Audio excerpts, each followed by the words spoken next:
Good morning. কিন্তু তোমরা সবাই ভাবছো তো আমি এই রাত্রিবেলা গুড মর্নিং কেন বলছি। আসলে এটা রাত নয়, এটা ভোর 4টে। আমাদের এখানে না খুব কারেন্ট যায়, মাঝে মাঝেই হঠাৎ হঠাৎ কারেন্ট চলে যায়। তার জন্য কোনো এক্স্যাক্ট কারণ লাগে না। তো যাই হোক, একটু বিরক্তই লাগছিল, কিন্তু বেশ ভালো একটা স্মেল আসছিলো দেখে আমি ব্যালকনিতে এলাম। এসে দেখছি আমাদের গাছে এত সুন্দর শিউলি ফুল ফুটেছে। খুবই ভালো লাগে, শিউলি ফুলগুলো রাত্রিবেলা ফোটে তো বেশ সন্ধে 7-8টার দিক থেকেই এত সুন্দর স্মেল আসে, কিন্তু সকালে সেটা আর থাকে না। আর এখন কারেন্ট চলে এসছে, দেখো আমি রুমে চলেও এসেছি। তারপর আফটার 4 আওয়ার্স আমি যখন উঠি তখন সকাল হয়ে গেছে। তো তারপর নিচে চলে গেছিলাম। এরপর দুপুরের দিকে আমরা খেয়ে দিয়ে রেডি হয়ে বেরিয়ে পড়েছিলাম চন্দননগরের উদ্দেশ্যে। আজকে যাব ঠাকুর দেখতে। আজকে নবমী প্লাস দশমী, চন্দননগরে আজকে অনেক ঠাকুর বিসর্জনও আছে।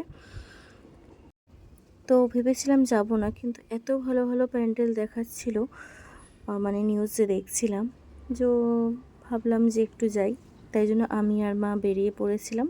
দেখো কি সুন্দর লাগছে না। এবছর এই থিমটা কিন্তু মদিয়ালিতে হয়েছিল, মানে আমাদের কলকাতার যে মদিয়ালির প্যান্ডেলটা সেটাই এখানে চন্দননগরে চলে এসছে।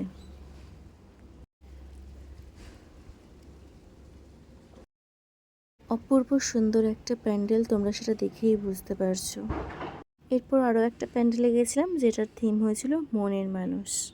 এটাও খুব সুন্দর করেছিল, তবে আমি সবকটার থিমের নাম না ভুলে গেছি। যাই হোক, তারপর খাওয়া দাওয়া করলাম একটু। তারপর আরও একটা গেছিলাম যেটা নতুন পাড়া, এটাও বেশ ভালো ছিল। দেন আমরা ট্রেন ধরে বাড়ি। আসলে আমরা একটু বেরিয়েছিলাম লেট করে, বেরাইনি লেট করে, আসলে বেরিয়েছিলাম দুপুরের দিকে, কিন্তু আমাদের লেট হয়ে গেছিলো কারণ ট্রেনে এত ভিড় ছিল, দুটো ট্রেন আমরা মিস করেছি।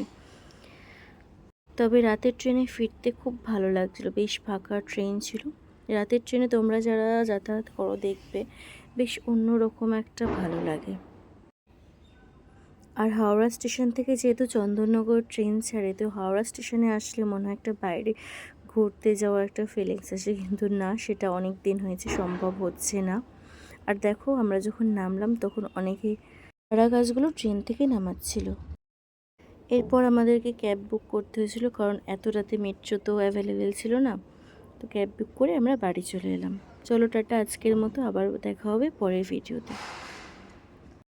আর ভিডিওটা ভালো লাগলে অবশ্যই লাইক করে দেবে, আর কেমন লাগলো সেটা কমেন্ট করে দেবে, আর পারলে চ্যানেলটিকে সাবস্ক্রাইব করো।